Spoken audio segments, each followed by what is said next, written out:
अस्सलामु अलैकुम वरहमतुल्लाहि तआला वबरकातुहू। नहमदुहु व नुसल्ली व नुसल्लिमु अला रसूलिल करीम। अम्मा बाद फ़अऊज़ु बिल्लाहि मिनश शैतानिर रजीम।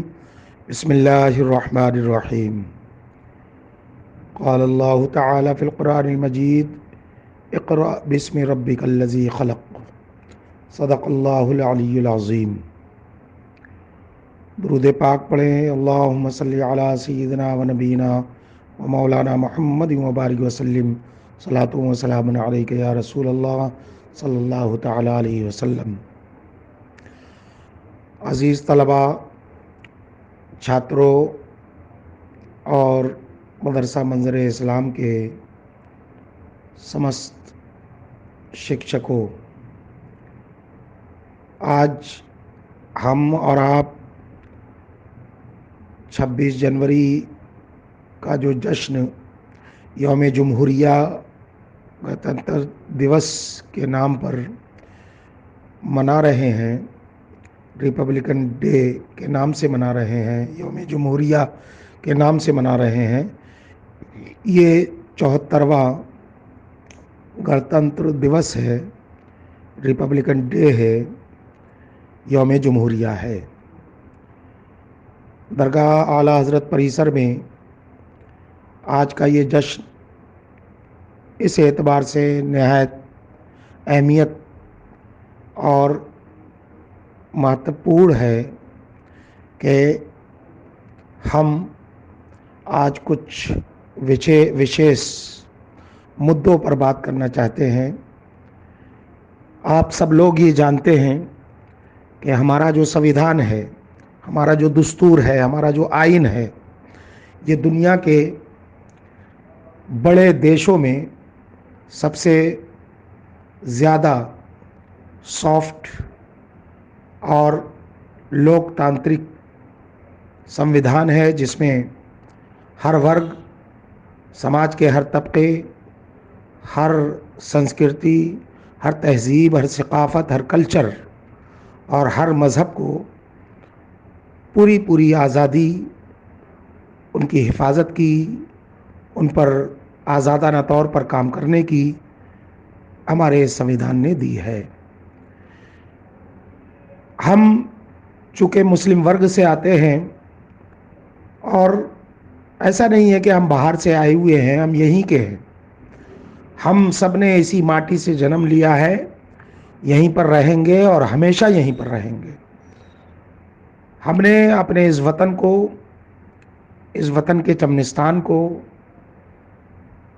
सजाने में, इसको ऊंचा रखने में बहुत बलिदान दिया है, कुर्बानियाँ दी हैं।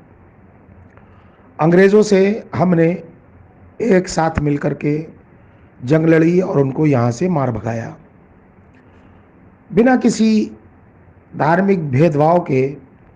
ऐसी यूनिटी और ऐसा इत्तेहाद और ऐसी एकता जो अंग्रेज़ों से लड़ाई के उस संग्राम में, स्वतंत्रता के उस संग्राम में जो दिखाई दी थी, जो मिसाल थी अपने आप में, उसको दोबारा यहाँ अपने समाज में लाने की ज़रूरत है।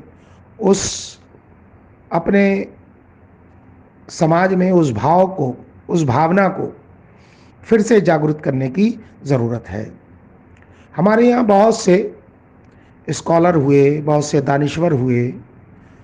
डॉक्टर इकबाल हैं, अल्लामा फजल खैराबादी हैं, मौलाना किफ़ायत साहब काफ़ी मुरादाबादी हैं, आला हज़रत रदी अल्लाह ताला अन्हु हैं, और ये मौलाना मोहम्मद अली जौहर, मोहम्मद अली शौकत अली, डॉक्टर ज़ाकिर, ये वो मुस्लिम दानिश्वर थे कि जिन्होंने अपनी हिंदुस्तान में रहने वाले मुस्लिम समाज को रहनुमा उसूल दिए, उनकी रहनुमाई की।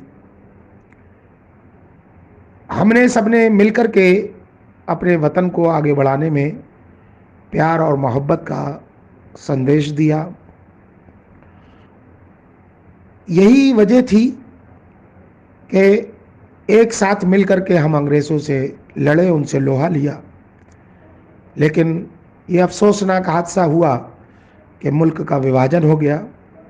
उसके बाद से मुसलमान पस्ती में चला गया और मुसलमान ने जो मेन मुद्दे हैं अपने अपने जो सामाजिक हैं, शैक्षिक हैं, आर्थिक हैं मुद्दे, उनसे अपना ध्यान हटा लिया और सिर्फ हम जो है वो धार्मिक मुद्दों में लगे रह गए।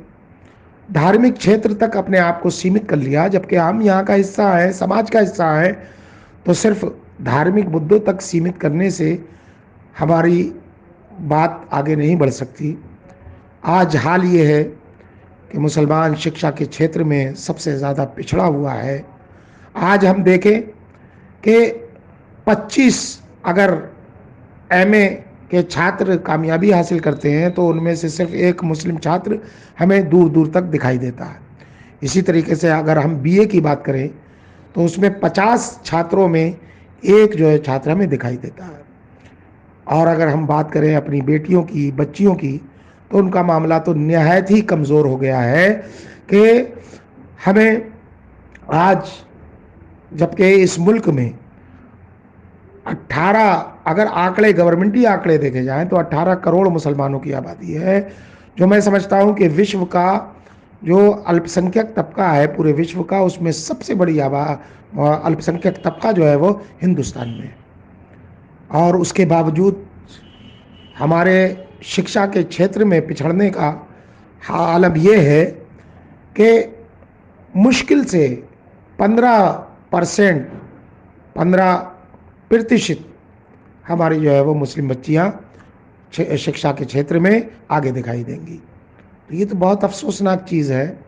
हमें अपनी बच्चियों को ताकतवर बनाने के लिए, उनको समाज से लड़ने के लिए, इज़्ज़त व आबरू की हिफाजत के लिए, मज़हब व मसलक की हिफाजत के लिए उनको शिक्षा से लैस करना होगा, तालीम से लैस करना होगा और उनकी ऐसी तरबियत करना होगी, ऐसी शिक्षा और दीक्षा उनको देना होगी कि जिससे वो अपने समाज की भी हिफाजत करें, मुल्क की भी हिफाजत करें, अपने मज़हब और मसलक की भी हिफाजत करें और ख़ुद अपनी इज़्ज़त व आबरू की भी हिफाजत करें।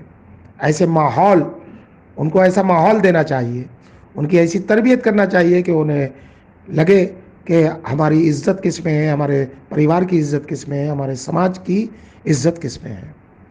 और इसके साथ ही साथ हमें इनको शक्तिशाली बनाने की भी ज़रूरत है, चूँकि मुल्क का आइन और मुल्क का संविधान जो है हमें ये सारी सुविधाएं देता है, तो इनसे हमें फ़ायदा उठाना चाहिए और मेन स्ट्रीम में आकर के मुसलमानों को अपनी नुमाइंदगी दर्ज कराना चाहिए।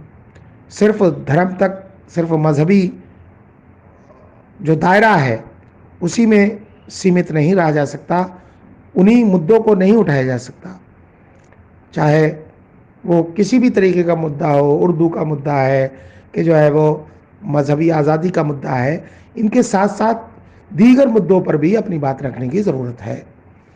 जिस तरह आपने दीगर और मुद्दे उठा करके उन पर बात की, ऐसे ही हमें शिक्षा के मुद्दे पर भी बात करनी चाहिए, आर्थिक मुद्दा है उस पर भी बात करना चाहिए। वरना अगर मुसलमान इसी तरीके से पिछड़ते रहे, हर क्षेत्र में पिछड़ते रहे, तो फिर जो है वो मुल्क के अंदर एक और दलित ब्लॉक जो है वो पैदा हो सकता है। इसका हमें ख्याल रखना चाहिए। यौम जमहूरिया सबको मुबारक।